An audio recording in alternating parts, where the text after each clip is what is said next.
This is Albania. It's a small country in the Balkans with a population of just 2.8 million people. For decades, it was one of Europe's poorest nations, isolated behind an iron curtain of its own making. But something extraordinary is happening. In 2024 alone, 11.7 million foreign tourists flooded into Albania. That's more than 4 times the country's entire population. Imagine if the United States suddenly had to accommodate 1.3 billion visitors in a single year. This isn't just growth, it's an explosion. But here's what's really shocking. Just 10 years ago, Albania was still struggling to attract even 3 million visitors a year. Fast forward to today, and it's become Europe's fastest growing tourist destination, with visitor numbers increasing by over 300%. Property prices in prime coastal areas have surged by up to 88% in just 3 years, and foreign tourist spending has reached $4.8 billion, making tourism Albania's most lucrative export. But behind these glittering numbers lies a transformation so rapid, so overwhelming, that it's fundamentally reshaping an entire nation. In the coastal town of Saranda, something remarkable is happening. Every summer morning, around 8 a.m., the population of this small city effectively doubles. Tour buses from neighboring Greece disgorge thousands of day trippers. Yacht owners from Italy dock in the marina. Digital nomads from Germany open their laptops in beachfront cafes. What was once a sleepy fishing village has become a buzzing international hub. But here's the thing, the locals who've lived here for generations can no longer afford to. This transformation didn't happen by accident. It was engineered. In 2012, Albania was still reeling from the global financial crisis. Unemployment was crushing. The economy was stagnant. Young Albanians were fleeing the country in droves. Desperate for a solution, the government made a bold gamble. They launched what would become one of Europe's most controversial residency schemes, the Golden Visa program. The pitch was simple: invest 500,000 euros in Albanian property and get European residency. Wealthy foreigners, and particularly from China, Russia, and the Middle East, jumped at the opportunity.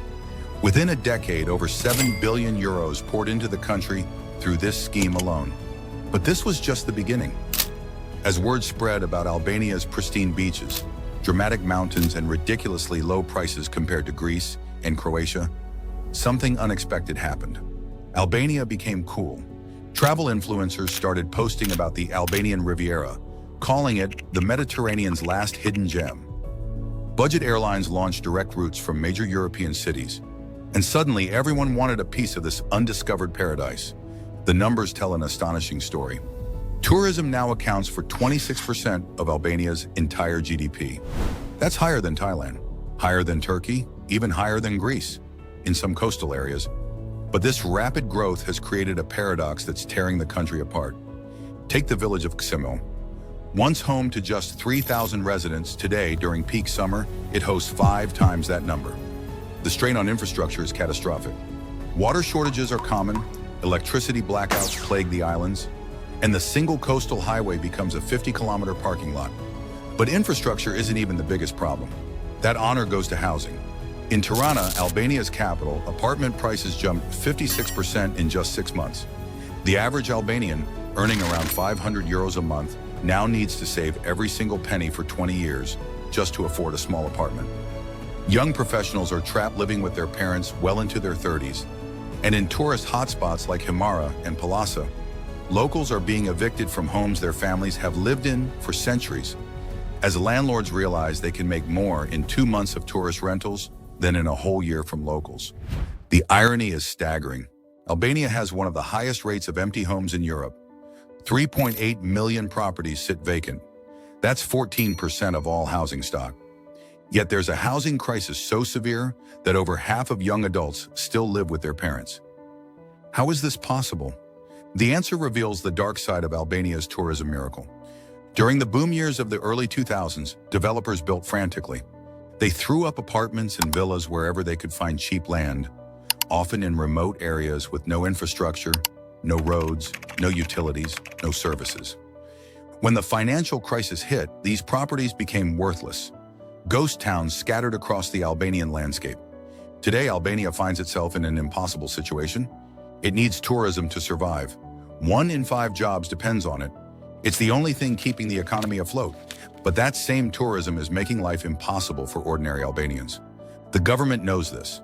In 2024, they proposed a shocking solution, a 100% tax on all property purchases by non-EU citizens, essentially doubling the cost for foreign buyers overnight. But many fear it's too little, too late. The transformation has already happened. What's happening in Albania isn't unique. Across southern Europe and from Portugal to Greece, countries are grappling with the same dilemma. How do you balance economic growth with livability? How do you welcome millions of tourists without losing your soul? Albania's answer so far has been embrace the chaos, ride the wave, and hope for the best. But there are warning signs everywhere. Environmental groups report that 154 kilometers of Albania's coastline is now seriously eroded, damaged by rampant hotel construction. UNESCO has threatened to revoke World Heritage status from sites like Butrint due to development pressures. And marine biologists warn that the Albanian Riviera's ecosystem is on the verge of collapse. Perhaps most troubling is what's happening to Albanian society itself. A new class divide has emerged. On one side are those who own property, hotels, or businesses that profit from tourism. They're getting rich beyond their wildest dreams. On the other side are teachers, nurses, police officers, essential workers who can no longer afford to live in their own communities. Entire villages in the interior are being abandoned as young people flee to the coast, chasing tourism jobs that barely pay enough to survive. The government insists they have a plan. The National Tourism Strategy 2024 to 2030 promises sustainable development, improved infrastructure, and benefits for local communities. But critics point out, similar promises were made a decade ago, and look where that led. Albania's tourism minister recently admitted that nearly half of all tourist accommodations operate in the shadow economy, avoiding taxes and regulations. It's a wild west, where anything goes and everyone's trying to cash in before the bubble bursts. Because make no mistake, this is a bubble. When 26% of your entire economy depends on one industry, you're not building prosperity, you're building a house of cards. All it would take is one bad season, one economic downturn, one geopolitical crisis. And Albania's miracle could become Albania's catastrophe. We saw a preview during COVID when tourism collapsed. Albania's economy contracted by 3.5% overnight. Yet for all these problems, Albania's transformation remains remarkable. In just one decade, it's gone from Soviet-style isolation to Instagram sensation, from empty beaches to packed resorts, from one of Europe's poorest countries to its fastest-growing tourist destination. It's a Cinderella story. That would be inspiring if it wasn't so troubling. Because the clock is about to strike midnight, and when it does, Albania might discover that its glass slipper doesn't fit. The question now is, what happens next? Will Albania find a way to manage its success, to spread the benefits beyond the coast, to protect what made it special in the first place? Or will it follow the path of so many other destinations that sold their souls for tourist dollars, becoming a hollow shell of their former selves? Beautiful to visit, but impossible to live in. The answer will determine not just Albania's future, but provide a warning for every country seduced by the promise of tourism gold. What's certain is that Albania's moment of reckoning is coming. The country stands at a crossroads, between sustainable prosperity and spectacular collapse, between preserving its identity and losing it forever, between being a place where people live and a place where people merely visit. The choices made in the next few years will echo for generations, and right now, it could go either way.